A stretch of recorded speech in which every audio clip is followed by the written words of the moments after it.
Council and its pre-diabetes awareness partners. Does your dog need groomed or walked? Are you looking for a pet sitter or dog boarding options? If so, call Dirty Paws, Wheeling's newest pet care service, providing the Ohio Valley with everyone's pet care needs. Check us out on Facebook at Dirty Paws WHG or call 304-639-7754. Wheeling Coin and Hobby on 10th Street in Wheeling, next to the Bridge Tavern in downtown Wheeling, wants to buy any and all unwanted gold and silver jewelry. They are paying top dollar for 10, 14, 18, and 22 karat gold plus 925 sterling silver. They also want to buy collectible coins and paper money from before 1933. Wheeling Coin and Hobby is open daily from 9 a.m. to 5 p.m., Monday through Saturday. Coin and Hobby, 304-232-8430, and add them on Facebook. Technology can be challenging for business leaders, but Omni Strategic Technologies enables your business to perform without limits. They're the only IT company the Watchdog trusts. Omni offers IT managed services, cybersecurity and advisory solutions, backup and disaster recovery, and can handle all your hardware needs. If your business is faced with any technology challenges, the answer is simple. Call Omni Strategic Technologies at 304-242-7600 or visit them at www.omniperforms.com. Hello, I'm Chuck Reddick, Commissioner of the Internal Revenue Service. We're working hard to get ready for tax filing season. You know who else is working hard? Identity thieves. Keep your computers and your mobile phones secure. Use antivirus software and strong passwords. Look out for email scams. Keep your computers and your mobile phones secure. Use antivirus software and strong Thank you. Look out for email scams. For details. Hello, everyone. From the Watchdog, I'm Darnell Foster. With a look at your local weather forecast for your Thursday, mostly sunny skies, a high near 78 degrees, mainly clear overnight, 58 for the low, a mix of sun and clouds for your Friday, with highs in the lower 80s. Have yourself a great day, everyone. From the Watchdog, I'm Darnell Foster. The views and opinions expressed on the following program are not necessarily those of this station or its sponsors. Oh, good morning. Today is National Eat Your Vegetables Day. Eat your vegetables. Eat more vegetables. Vegetables? Oh, we don't eat vegetables. What? You're not gonna eat your vegetables? Told us he didn't want to eat his vegetables. You didn't eat your vegetables? It's National Eat Your Vegetable Day. Happy National Eat Your Vegetables Day. Vegetable. Let's start the show. It's showtime.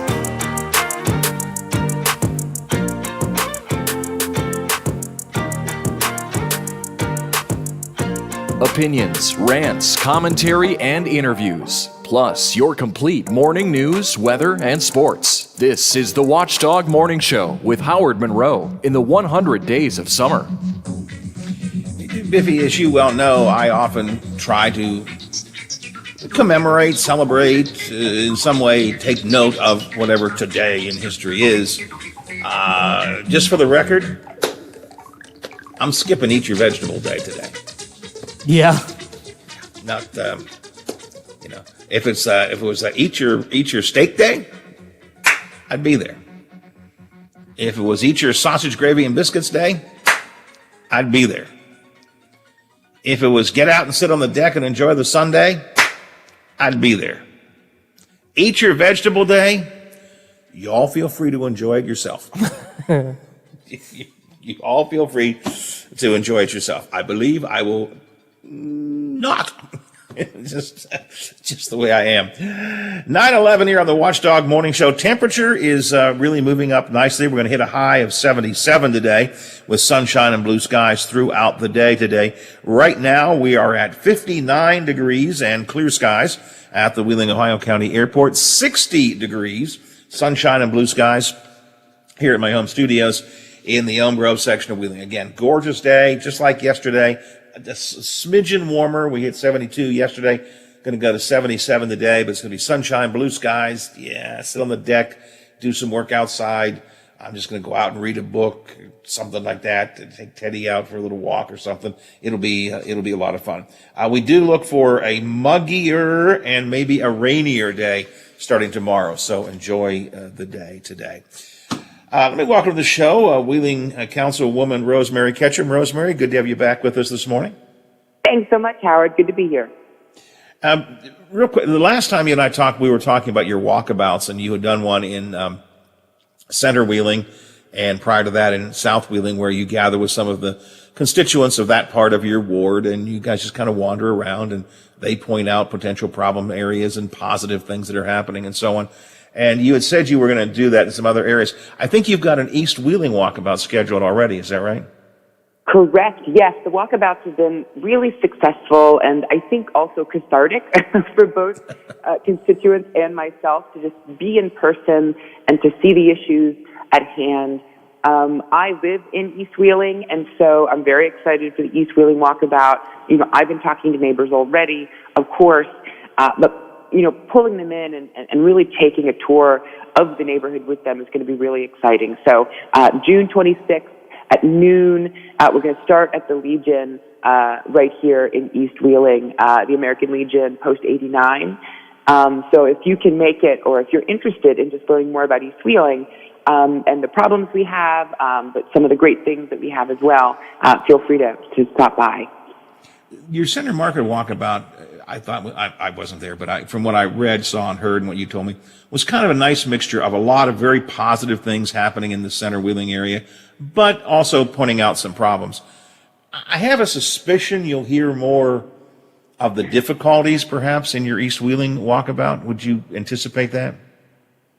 You know, maybe so. I think that, you know, the perception of East Wheeling is fascinating because it really doesn't match the reality any longer, at least. I've lived in East Wheeling for quite some time, and of course in the city of Wheeling for much longer. And when I talk to folks about East Wheeling, particularly, I think it's generational, but when I say, oh, I live in East Wheeling, they look at me like, you know, I said that I lived in the middle of nowhere or someplace very dangerous. And, you know, that's not been my experience. I think East Wheeling is one of the coolest neighborhoods we have in the city of Wheeling. And I think that perception, you know, doesn't match the reality. But there are some inherent issues. You know, we have, of course, issues with vacant and dilapidated properties throughout this neighborhood and throughout the city. We have the Clay School, which is a kind of behemoth, vacant, abandoned property that I know folks are concerned about. Right next to a beautiful new field that we have here in East Wheeling. We have some new developments that are popping up as folks have been paying attention to the work of City Council. We have identified a headquarters for our fire department right here in East Wheeling, which is very exciting. So, yeah, I do think that we will have some, opportunities for growth, particularly in those areas. And of course, in the area of homelessness, which is, you know, I think an issue that my ward experiences at a concentrated level, of course. And East Wheeling, of course, has a lot of incredible service organizations, but we also have some encampments as well. And I believe that will be part of the conversation. One of the biggest, I don't know what problems, I'm sure what I'm looking for here, but I was driving past Clay School just yesterday. And actually stopped to look at it. It's such an imposing structure there in East Wheeling, and actually on the outside it looks like, I mean, it doesn't particularly detract from the neighborhood, but it's in such terrible disrepair inside. I over the years have thought, and I don't know what the solution to that is. You tear it down and you open up an even worse vista, quite frankly. So, I mean, again, I literally stopped and looked at it yesterday, and I'm thinking, man, I just don't know what the solution to that is. But that's going to have to be dealt with at some point in East Wheeling.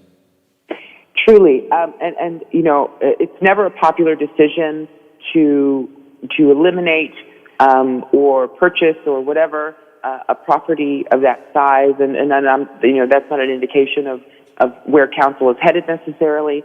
But I have acknowledged that this is a property that needs taken care of, and it needed taken care of maybe 15 years ago. Yeah. But here we are. And, I know that some conversations have been had, but it is a property that I think is past its, reasonable use. And that's unfortunate because it is such I think a significant footprint, and an historic property. But unfortunately right now it does not complement the current landscape of Wheeling. But I'm not sure what the future holds, for the Clay School.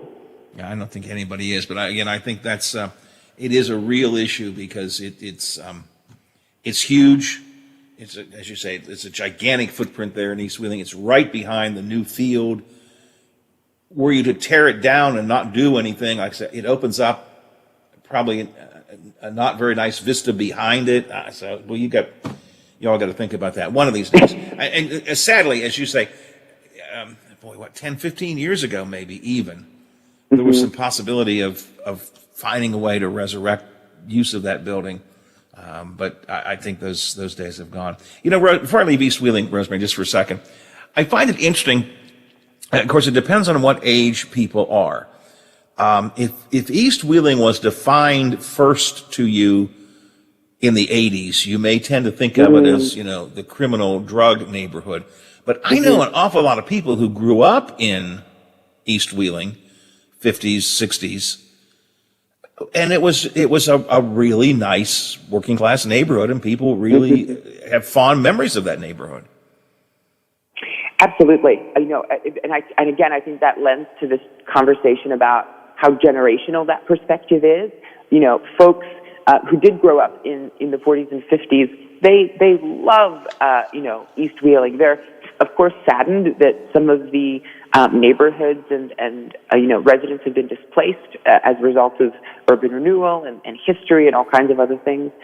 But like many communities in the 80s and 90s, the economic, downturn of manufacturing loss and the opioid crisis and all of those things, I think, impacted Wheeling significantly. The Ohio Valley more broadly, but Wheeling, I think, was deeply impacted by that, and East Wheeling, no less. But I think in the past decade, at least, we have slowly, I think, plateaued and have been making an upswing, pulling more businesses in, more community centers, acknowledging what's valuable here. So I'm very confident and optimistic about the future of East Wheeling. We're talking to Wheeling Councilwoman Rosemary Ketchum this morning here on the Watchdog Morning Show. It's 60 degrees, beautiful day of life outside. Rosemary, what I really wanted to spend a little bit of time with was your concept. I think you came up with this idea, and I think you would concur, and all council, I think, is looking at this as sort of an idea that is yet to be fully molded. So I don't want people to think this is maybe I'm wrong, but I think you're still looking at the dimensions of this. But you think there's a need for the city to have a homeless liaison of some kind. Is that right? Correct. Yes. I think, I proposed an idea for the city of Wheeling to create a position to be a liaison between the city of Wheeling and our homeless community, as well as our homeless, service organizations. And this is something that I ran on. This is something that I believe is so necessary in the city of Wheeling, partly because for so long we have had a hands-off approach, and that has not been successful. And if it was successful, we wouldn't be here right now, where there are encampments, throughout our city, and issues, with residents being concerned that there will be eventually more encampments throughout the city. So I think that it is a problem that both has moral implications, but economic implications for the city of Wheeling, and something that if we fail to address now, again, we will only, I think, be subject to the consequences, whatever they may be, many years down the line. I certainly think anybody who looks at the issue of homelessness recognizes it's a multi-layered problem. There are mental health issues, as you point out. There are economic issues. There are family dynamic issues. There are law enforcement issues. There's just such a wide range of issues that layer onto the so-called problem of homelessness. Sometimes it's hard to know, where do you turn or where do you begin? But don't we have, we have a lot of groups in the city that do focus on homelessness. We have the Coalition for the Homeless, we have Project Hope, we have the Street Moms, we have a number of groups. Are they not, in your mind, doing an adequate job? Is there a need for someone else to coordinate because they're not doing their job? No, it's not that they're not doing an adequate job. I think that with the abilities that they have, and some of these organizations have funding mechanisms and other parameters that kind of focus their efforts in a specific way, and so that can make it difficult to kind of acknowledge or address the problem comprehensively.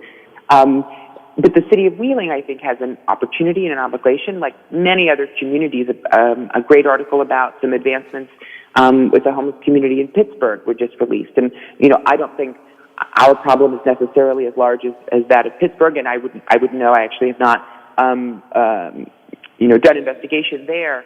But I think even a city our size with a problem that I think is disproportionate for our size, for us not to be a player in this game, and I think have our own individual to be, again, a liaison between the city, the homeless community, exactly what you mentioned. Law enforcement is a critical role here, and actually the first conversation I had about this was with Chief Schwartzfager about what a position in the city administration could look like. At that time, it was a conversation of what this could look like in the police department, but the position has evolved ultimately since then.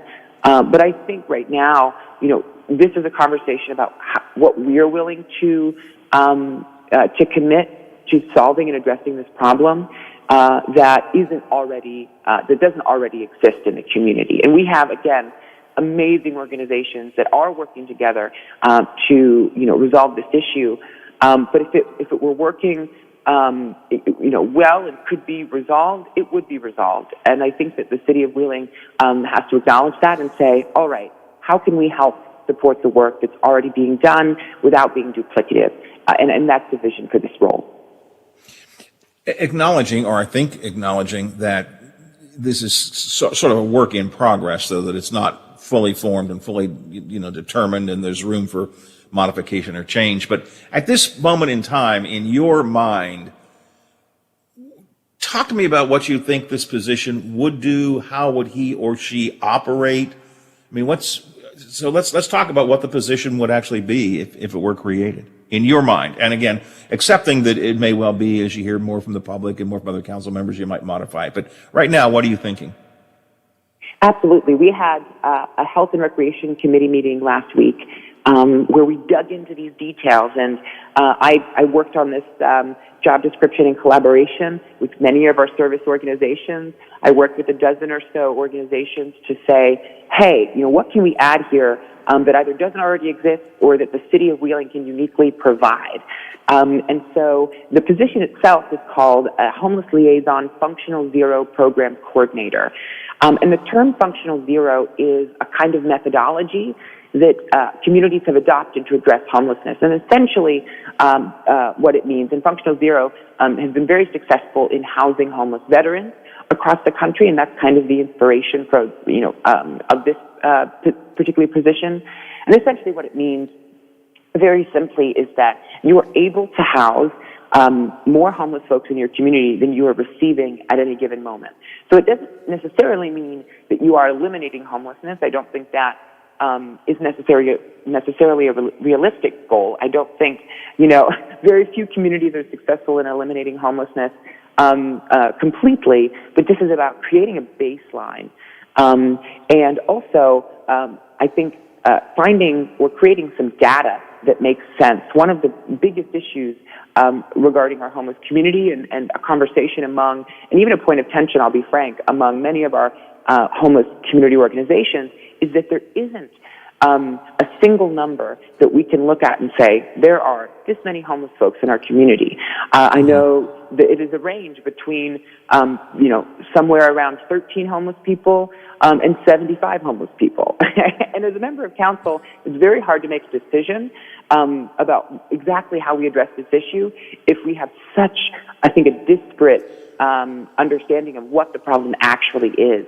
So in a couple ways, this position will help work with these organizations to build out our data in collaboration, pulling in existing data, but maybe, of course, creating or identifying, our own data that makes sense for the city of Wheeling to hold. Again, working liaison with organizations in an administrative way. We don't anticipate this position to necessarily be a full boots on the ground, walking into encampments, talking to folks.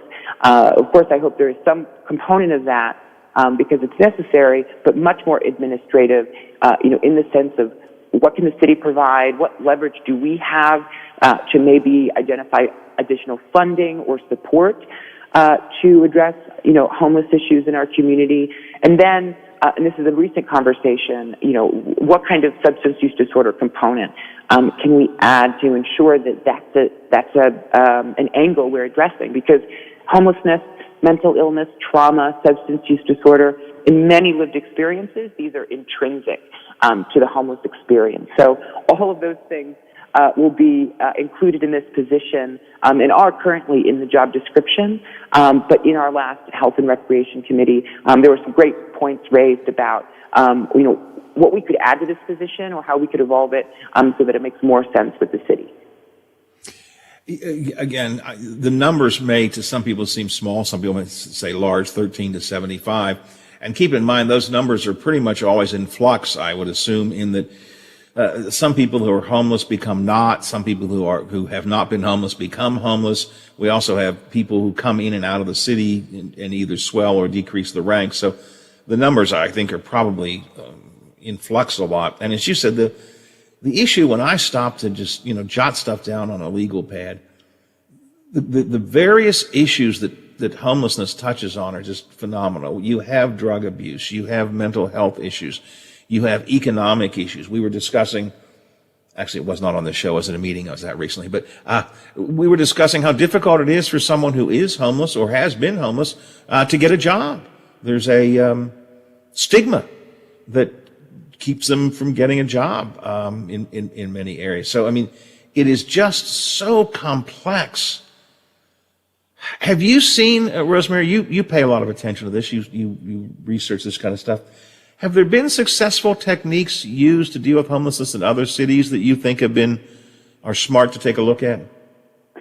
Of course, and part of my reasoning, for looking across the pond, so to speak, to ensure that this does work elsewhere was not to reinvent the wheel. So there are plenty of communities that have successful functional zero programs. There's incredible communities in Tennessee and California that have implemented this program around veteran homelessness, but I think homelessness more broadly, of course. Originally, I think in the mid-2000s, there was a concept called the Housing First model, which was very popular, but has been evolved since then, that essentially illustrates that it's very difficult to work on, mental illness or trauma or substance use disorder without first acknowledging that this individual does not have shelter.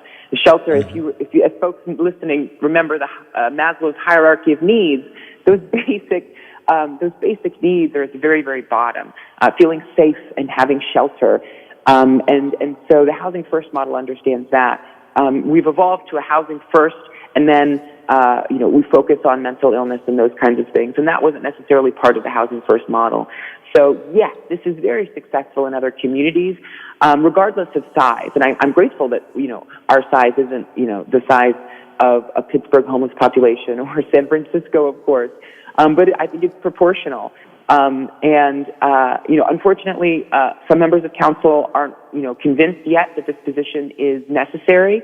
And I think sometimes we, particularly as homeless advocates, we, use the moral argument to say that this is a moral problem for our community. But I think for some folks, what's more convincing is that this is an economic problem for our city. Imagine walking a developer through the city of Wheeling who has millions of dollars to invest in a new project, and they see a homeless encampment that seems unaddressed, by city government, and we can't answer about, what the future looks like there. If I'm that developer, I might look elsewhere, and because I'm not confident, perhaps, in the city's ability to address these systemic issues. And so for folks who may be a little hesitant for this position to exist, for me, that argument, the economic argument, is enough to say, like, man, we really need to get our stuff together so that, we are better prepared, to sell Wheeling, quote unquote, in the future. And then, of course, Howard, we need to act like the friendly city. And we have community members that are doing that. But I think it's high time the city of Wheeling make good on that promise that we are the friendly city. Rosemary, you are a very compassionate person, very empathetic person. With that in mind, it has to be frustrating to you sometimes to see the attitude that some people here in the city display towards the homelessness, because it certainly is not always a positive, let's give them a hand up kind of attitude that is often expressed by many in this city. It has to be frustrating to you. It is frustrating, particularly I have a background in mental health, and so many of the clients that I served formerly in my role, experienced homelessness at some point in their life. I myself have experienced homelessness, although circumstantial, following a house fire. But my perspective of homelessness is very different than maybe that person who's remarking on the Panhandle, individual, or talking about an encampment. And I think those are examples of ignorance, occasionally bigotry, people who are just hateful and not interested in learning or growing, but a level of ignorance to the lived experiences of an individual who may be experiencing homelessness. Just take the mental illness component for many of our homeless community members. To say, oh, just get a job, is one of the most ignorant statements I could ever imagine, because before you can ever even consider applying for a job, you need all of these other things lined up. I worked for years to help our homeless community members acquire state IDs, because without an ID, just a piece of plastic in your wallet, you are basically worthless to the economy. And that is incredibly difficult to get, because if you've ever been to the DMV, it's difficult for a person with means. It's almost impossible for a person who has no means, no vehicle, no bank account, no birth certificate even. So the cards are stacked against our homeless community, and it does pain me to listen to folks who just don't understand, and yet feel, a great liberty to criticize. It's very difficult. Rosemary, you are among the most involved members of council I've known in a very long period of time. These walkabouts that we talked about, you usually have some points to make at a council meeting. I saw a piece on Facebook. Somebody was commending you during the heavy rains recently. You actually proactively called some folks in your ward and said, are you guys having any problems? Are you enjoying being a councilwoman? Well, I appreciate that, Howard. I am enjoying it. And that might show how, how boring my life may be, but it's the most fun I've ever had. And, even in a pandemic, even with all of the, things that, issues we experience as a community, I am so grateful to get the opportunity to represent the Third Ward. And we're only getting started as a community. I'm really optimistic about the future of Wheeling, because we have so many good things happening.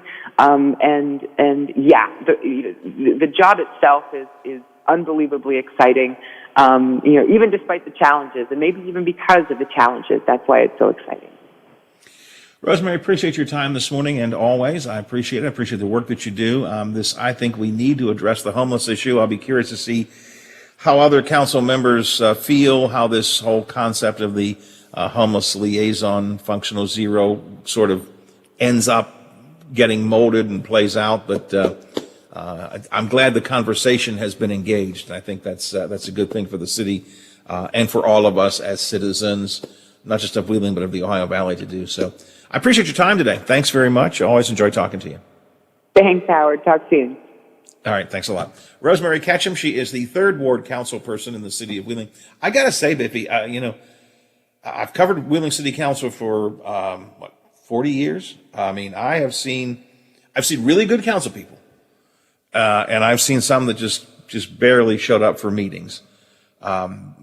certainly Rosemary is among the most active and proactive that I have seen. Not the only one. I mean, I think like my buddy Barry Crow was very active, very proactive. Certainly over the years, there have been many others. But boy, she's constantly on the move and constantly talking to her ward and constantly doing things and creative things. I love we talked about it a couple weeks ago, these walkabouts. I love that idea. Get together with citizens of your ward and walk through your neighborhoods and say, oh, that's neat. That's a problem. Take notes, do things. I mean, I don't know if I think she does a really good job. Yes, she does. As I said, I didn't know that, but I saw a piece, somebody commended her on Facebook recently during one of those heavy rains when there was some minor flooding, or there was the potential at least for minor flooding of streets in the neighborhoods. She proactively called. She didn't wait for someone to call and go, my house is flooding in the basement. What's wrong with you people in the city? She proactively called and said, everything okay at your place? You have any flooding? That's amazing. I mean, that's a true public servant. And I really, I'm very impressed with the amount of work that not that she cares. I mean, who cares what I think? But I've watched this long enough that I've seen good ones and I've seen really bad ones. And she's certainly in a good category. This is an interesting council. Maybe I'll talk to McCabe about this a bit tomorrow. John and I, over the last number of years, have kind of criticized council members for not speaking up so much on council floor. Back in the old days, Biffy, there used to be council members would speak up and would raise questions and sometimes would argue even a bit on council floor. And in recent years, that's kind of all faded away. You're seeing a little bit more, not so much argument, although this week was close to an argument over the fireworks issue. But you're seeing members of council take a little time during the council itself. Rosemary does this.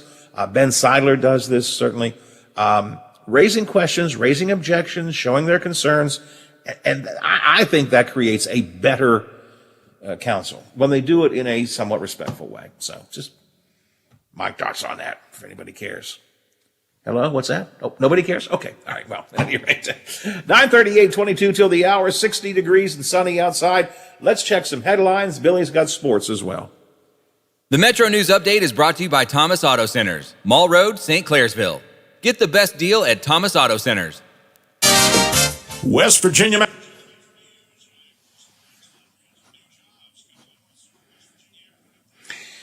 Depending on what you need, Biffy, if you want me to take another break, I can do that so we don't make this too long. It's up to you. Okay. I think I saw, and I could be wrong, I thought I saw online where Bob's mother died, which may be why he hasn't called this week. So, we'll have to sort of play it by ear. I don't know. They may, I don't know. I hear what you're saying, but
I'll be back in a minute, Biffy.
During the hot, dry summer months, your trees could use a water boost. Watering new trees a few times a week will help them survive while they're developing their root system, so don't forget about them. To find out more about watering trees or to find a certified arborist near you, go to treesforohio.org. That's trees, the number 4, ohio.org. This is the sound of a popular American motorcycle. It's the sound of freedom, the open road, really good times.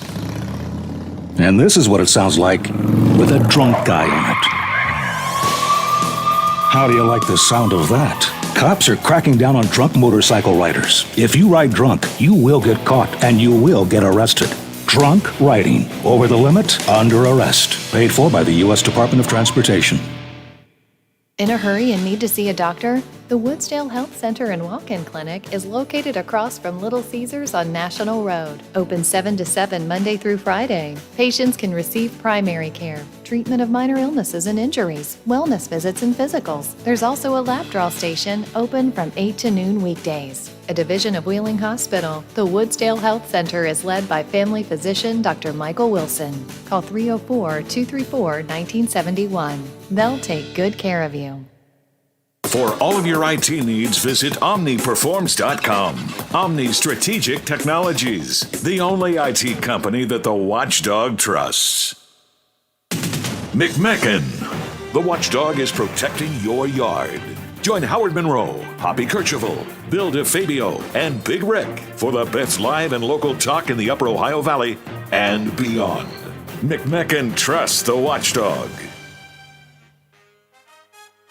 You can vote in our Watchdog poll and read commentary in our blogs on watchdognetwork.com. The Watchdog Morning Show with Howard Monroe continues. 60 degrees, the Wheeling, Ohio County Airport. Let me look in here. Yep, 60 at my home studios here in the Elm Grove section of Wheeling. I just took a step outside on the deck during the break. Woo, my, is it beautiful out there. Wow. Great sunshine and blue skies. I also just remembered, boy, I hope my heart doctor wasn't listening to me talking about eating that sausage today, because I actually have a checkup with the heart doctor today. Oopsie. Yeah, boy, I hope they're not. So I understand you like sausage gravy and biscuits and sausage McMuffin and things. And did you not see the list we gave you of things not to eat? Yes, sir. What list?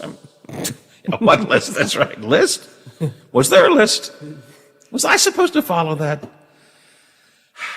Oh boy. So hopefully they weren't listening to hear me talk about that. Or ask me, well, what do you usually have for breakfast? Oatmeal? Mr. Monroe, I don't think that's true. You're right. Fruit. I have fruit. Mr. Monroe? Sausage, gravy, and biscuits. We have a winner. 14 to the hour here on the Watchdog Morning Show. Hey, this Saturday, City of Wheeling celebrating Juneteenth. One of the top ABC news stories is on Capitol Hill they approved Juneteenth as a federal holiday now. It was the Juneteenth is the date in which slavery was officially announced as ended. And there's going to be some celebrations going on at the Market Plaza and at Heritage Port on Saturday, this coming Saturday at 5 p.m., honoring and celebrating African-American history, music, faith, family, freedom. Ceremony in the Market Plaza at 5 o'clock. Live music at Heritage Port at 6 o'clock. Food truck, Double D's food truck will be there. Music from, Ezra and the Relatives, Logan Wojcik, some good stuff there. So it's all presented by the Juneteenth Committee in partnership with the City of Wheeling, Wheeling Heritage, NAACP, and the YWCA of Wheeling. So the Juneteenth celebration coming up this Saturday in the city of Wheeling. Also, don't forget, it's Mutts and Movie Night tomorrow night at the Riverfront. It's Riverfront Movie Night several times during the summer. Good time to come on down, just have some popcorn, watch the movie on the big screen right there on the waterfront. What a gorgeous way to do that. This Friday, it's Mutts in a movie. They're allowing you to bring your doggies, bring the Bowsers, and I can't say Bowser because Bowser's a character in Mario World. If Teddy heard me say Bowser, he would think of Bowser. It's my life, Biff. These are the things that I have to go through my life, Got to think about Bowser. I think of Bowser as a dog. He thinks of Bowser as the character in Super Mario World. Anyways, a dozen before the hour here on the Watchdog Morning Show. The NBA playoffs are here, and you'll be in hoops heaven if you bet all the action on FanDuel Sportsbook. And what's really neat, new and existing users now can bet risk-free through the playoffs. If you're a new user on FanDuel, you get up to $1,000 back on your first bet if your first bet doesn't win. You place a bet, you download FanDuel, you use my name, Monroe, in the promo code box, and if it, hold on, I'm looking at something here, I apologize. Okay, so if your first bet doesn't win, then you get it. You get your up to $1,000 back from FanDuel. But that's new users, and they often do this for new users. But now, with the NBA playoffs, if you have an account already, you can still bet on the same game parlay risk-free. You can bet the money line, player point totals, rebounds, assists, over, under, whatever. You can put them together into your own same game parlay. And once a week, you can get a risk-free same game parlay. So again, if you don't win, if you're a current user, and you don't win on the same game parlay, you get up to $10 back. So $1,000 if you're a new user for your first time, $10 back on an ongoing basis after that. Basketball fans, now's the perfect time to give FanDuel a shot. Just sign up with my name, Monroe, in the promo code box to bet the NBA playoffs risk-free, exclusively on the FanDuel Sports app. You must be 21 or older, physically present in West Virginia. Risk-free bet for first online real money wager only. Refund issued as non-withdrawable site credit, expiring in 14 days. Same game parlay refund issued as non-withdrawable site credit that expires in 7 days. Maximum refund for that is $10. Restrictions do apply. See terms at sportsbook.fanduel.com. Same game parlay available for multiple sports in all states on the mobile and on the web apps. As I always say, if gaming is part of your entertainment dollar, by all means, download FanDuel, have some fun. But if gambling is a problem for you, and it is for many people, if it's a problem for you, don't download FanDuel, but instead call 1-800-GAMBLER or visit www.1800gambler.net. Let's visit the Big Seven, WTRF-TV. Brenda Dainhart's here. Good morning, Brenda. Hey, Howard. How are you? I'm good. It's good. What a beautiful day it is outside. What a Oh, my heavens. And, perfect day for WTRF's Founders Day of Caring, right? That's right. Yeah, that is today. You guys today. have been really busy. You had, what did you have last week? You had the job fair last week? Now you Yeah, get the Founders job Day of fair. Yeah, Caring. that was a big endeavor, and this one is something that Nexstar is very passionate about, and of course we are too. And so this year we're collecting items for Helping Heroes, who assist veterans. They give them transitional housing, shelter for homeless veterans, and they need all kinds of things from obviously any monetary donations, but they need all kinds of toiletries and items. The list is on our website, so you can go there and see. But we're out at Respecs in Elm Grove, and then we're right here, right out in front of our station on 16th Street. If that's easier for people to drop off some stuff for veterans, we certainly would appreciate it. But it goes all day till 5, and we just hope we can do some good in the community today. You guys do an awful lot of good work for the community. Multiple times a year you have different kinds of fundraisers and events. And the Ohio Valley, of course, Brenda, better than anybody. The Ohio Valley always turns out for helping others. Yeah, very generous. We've seen that, so many decades with Easter seals and with multiple or muscular dystrophy rather, and just on and on and on. I can go on and name them. And United Way, people always help the United Way, who helps so many organizations. So it's just a great, generous community. But that's what we're going to be out and about doing. That's our main thing today. And then I thought it was also interesting that Public Safety is recognizing some special individuals. I guess fire chiefs from both the police and the fire department are going to be recognizing. So that's always a nice event too, and that's this afternoon. So we'll have much more on that as well. But for folks who want to make, and you're accepted, what kinds of things would you like people to make donations for? I know whatever they want, but what kinds of things are you looking for the Founders Day?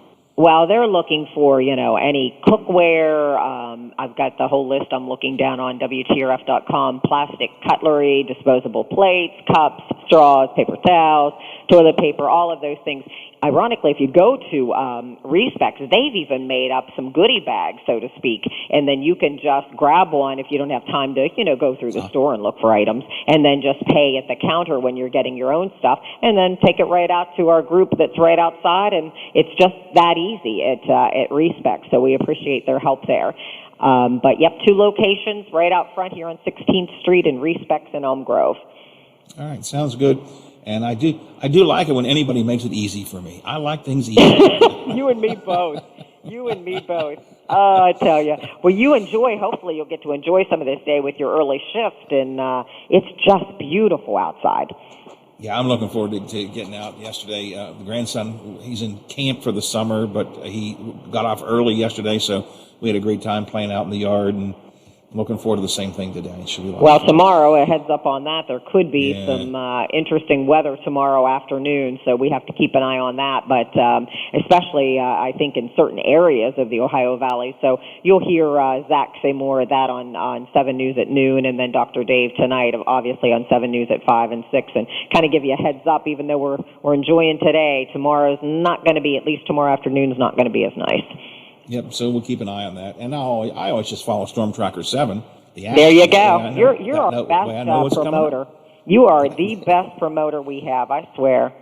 Well, I live on the internet. I live with my phone, live with my apps. And so if there's breaking news, it pops across my iPhone screen, and WTRF says, man arrested in Martins Ferry or whatever it might be. And all I do is click the button, and the app pops up, and there it is right there. And yeah, you can see what's going on at your fingertips. Yeah, and people ask me, say, well, is it going to rain? I go, let me check Storm Tracker 7 here. I love it. I love it. We should put you in a promo for us because you're that good. Everybody should have the apps on their phone and their tablets. Brenda, you're good right. talking to you, as always. Hey, great talking to you, and you have a great day. All right, talk to you again soon. Thanks a lot. Bye-bye. From the Big 7, WTRF TV, their news director, Brenda Danehart. Always good to talk to Brenda. Today is the Nexstar. Nexstar is their parent company, as you well know. When we talk to Mark Curtis, for example, we identify him as the Nexstar Media national or statewide correspondent. Nexstar is the parent company of WTRF and many other stations around the state, but also, I believe, Nexstar is, the largest owner of television stations across the country. And what's nice is they really give a lot of, unlike some radio owners, big out-of-town radio owners, Nexstar really gives a lot of autonomy to their individual stations. And that's really, that's a good thing. So Nexstar, big company, but they give the authority to the local folks to make the decisions about what's important locally. But today's Nexstar Founders Day. Helping Heroes is the cause today. You can make donations at Respects out in Elm Grove, or just go down to the Big Seven's Big Seven's studio on the street out in front of it there on 16th Street. So that sounds good. Tomorrow, as I mentioned, of course, it's a Friday, so McCabe will be here, and we'll talk about this homeless coalition. We'll talk about the fireworks ordinance. We'll talk about a number of the city issues that have cropped up this week. I want to talk to John about whether he thinks this council is getting a little bit better in terms of having discussions there on council floor. So we'll talk about that a little bit. John and I will do that and kick around the news of the week and the Friday roundtable. And also, as I mentioned earlier, because every Friday is Flashback Friday at Wheeling Park this summer. It's a big event with food trucks and music and just all kinds of things going on every Friday to commemorate the 75th anniversary of Wheeling Park. A lot of folks don't understand how Wheeling Park got started and what Wheeling Park was once upon a time. There was a casino there. There was like a big Ferris wheel there. It was almost an amusement park. There was an aviary there. I remember that. There was an aviary behind the old swimming pool, which really smelled. There was a bird cage, as kind of down below where the lake is now, as you're heading out of the park. They had peacocks in there. Oh, I love the peacocks. But Wheeling Park has had an interesting history. And Eric Jonelson from the Ogilvy Foundation will be in with us tomorrow to talk about that as well. So we got a lot of good stuff to do to wrap up the week. Kirchhoff's got the calm. That's coming up next. Statewide Talk Line. And as for me, good Lord willing, creeks don't rise, bat phone doesn't ring. Don't get impeached, don't retire, ticker keeps on ticking, don't overeat. Heart doctor today says it's okay to go back to work. I don't want to. No, sir, you're going to have to go somewhere else. The heart doctor gives me a clean bill of health today. And most importantly, Teddy says, it's okay. You can go back to work tomorrow, Granddad. I'll be back tomorrow morning to wrap up the week. Another go-around of this big gig. Are you back with me, Biffy? I'll be back ready to close out another week. All right, we'll just keep on doing it until we get it right. That could be a long time. Indeed.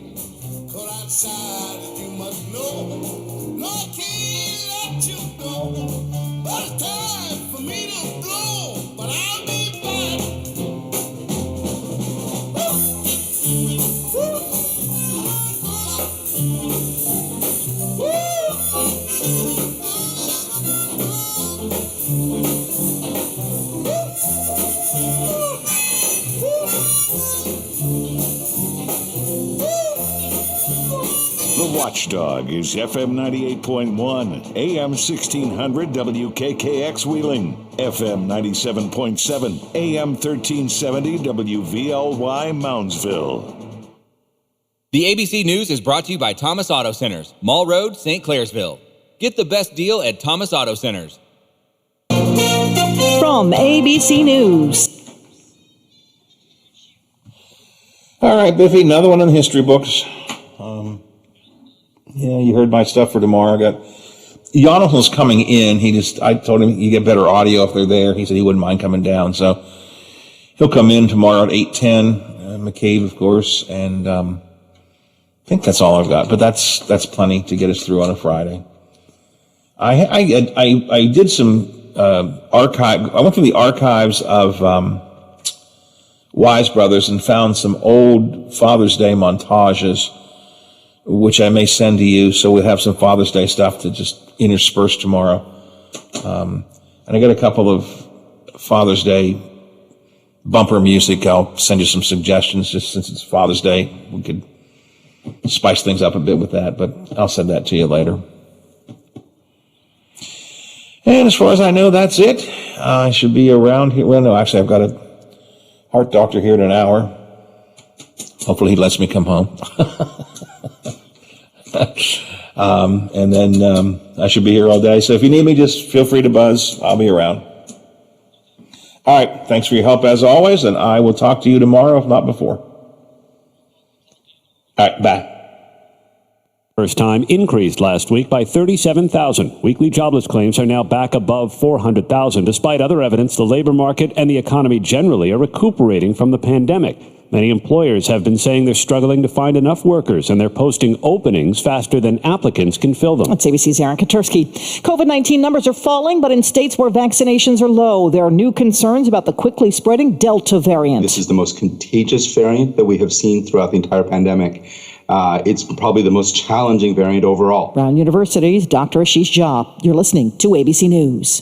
Do you check your Google search results regularly? You should. People often get their first impression of you or your business online. Negative comments on the internet can impact your life and your livelihood. Take control of your online reputation. Get your free reputation report card at reputationdefender.com. It may reveal negative posts from an ex-employee, upset patient or client, news article, legal issue, or even exposed personal information right there in your Google search results. Uncover what's lurking on the internet about you with reputationdefender.com's patented scan and get your free reputation report card. Or for immediate assistance with your reputation, call 800-401-6681. Our cutting-edge technology